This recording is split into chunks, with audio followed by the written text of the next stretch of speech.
Bienvenidos, reciban un atento saludo. Soy Vinicio Carrión Paladines, docente del componente de Ecología. El día de hoy trataremos un tema muy importante referente a la adaptación y evolución de las especies. Cuando vemos esta imagen, lo primero que nos viene a nuestra mente es aquella teoría formulada por Charles Darwin referente a la evolución, en la cual se afirma que los seres humanos y todas las especies provienen de ancestros, en el caso de los seres humanos de los primates.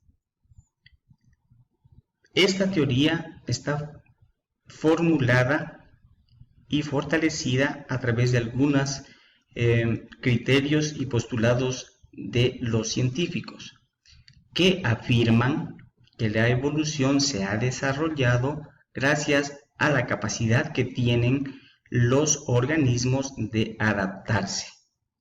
Esta adaptación es consecuencia de tres procesos naturales. Primero, por la variación genética. Segundo, por la herencia. Y tercero, por la selección natural. Según la variación genética, los científicos manifiestan que existe esta variación entre miembros de una misma población. El segundo postulado, referente a la herencia, manifiesta que de esta variación genética es heredada por los hijos de los individuos portadores de dicha variación, y todo esto se correlaciona con la selección natural. El primer postulado referente a la variación genética ha sido comprobado desde que se descubrió el DNA, ya que el DNA es la información genética que todos los organismos contienen a través de los genes, y estos son heredados a las futuras generaciones. Estos cambios de los genes de los organismos pueden afectar su apariencia o su capacidad para funcionar. Pero existen también mutaciones que de generación en generación se vienen presentando. Pueden ser inocuas, pueden mermar la capacidad de los organismos para funcionar correctamente o pueden inclusive mejorarla. Gran parte de esta variación genética o de esta variabilidad de los organismos se hereda. Por ejemplo, en el caso de la jirafa podemos observar en esta imagen, con la finalidad de adaptarse y de conseguir los alimentos de árboles más altos de él, ha tenido durante muchos siglos un proceso de adaptación en la cual su cuello ha ido desarrollándose hasta alcanzar los alimentos.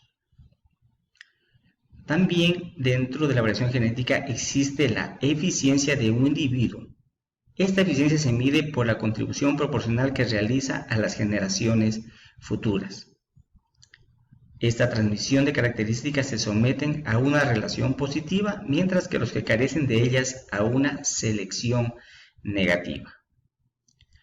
Como por ejemplo es cuando un organismo o especie cambia o altera su fisonomía, como por ejemplo podemos ver aquí en esta imagen, cambia su fisonomía. Miren, de color, el cabello de la cabeza de esta ave más negra que la de acá. Este cambio de su fisonomía le sirve para aprovechar mejor un recurso en el medio donde está. Esto le sirve inclusive como el proceso de mimetismo o de camuflaje. Algunos aspectos de la climatología también afectan a esta variación genética.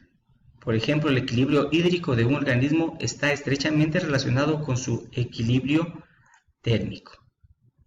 Ante un déficit hídrico, dense cuenta ustedes que las plantas reducen su pérdida de agua, con el cual cierran a través de los estomas para reducir la transpiración. Ese es otro ejemplo de la adaptación que tienen algunas plantas en los sitios séricos o secos o donde hay una deficiencia de lluvias.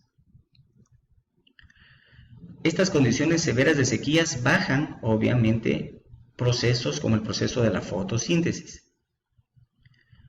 Y estas plantas de regiones áridas o semiáridas han logrado desarrollar sistemas de raíces extensos con la finalidad de aprovechar las aguas subterráneas, y estas adaptaciones se han logrado también en la hoja y tallo para evitar la transpiración.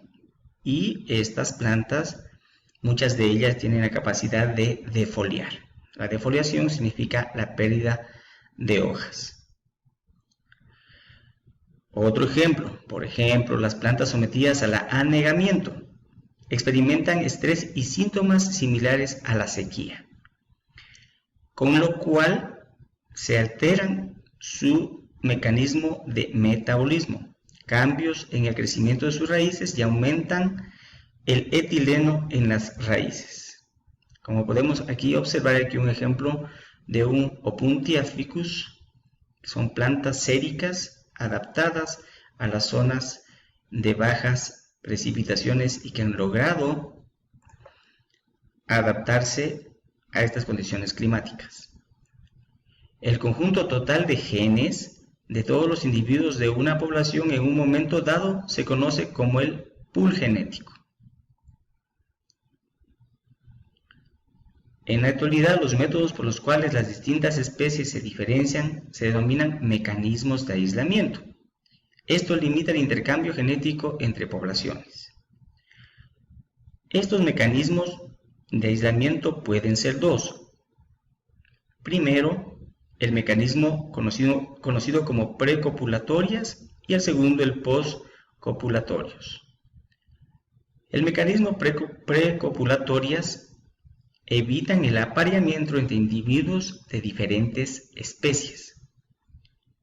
En cambio, el mecanismo postcopulatorio reduce el éxito de supervivencia o reproducción de la descendencia que puede surgir del apareamiento de individuos de las especies diferentes.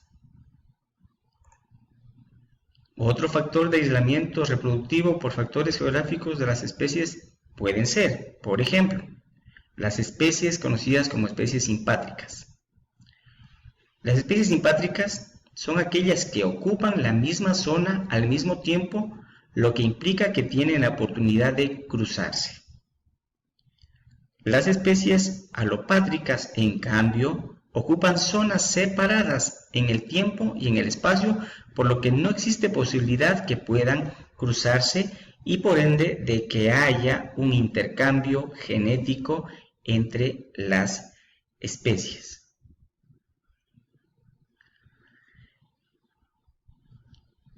Esto es los lineamientos generales referentes a la temática de la adaptación y evolución.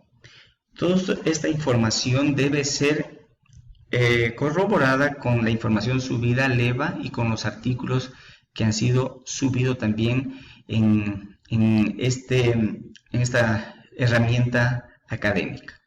Reciban un atento saludo y estaremos presentando otros videos relacionados a este importante componente. Buenos días.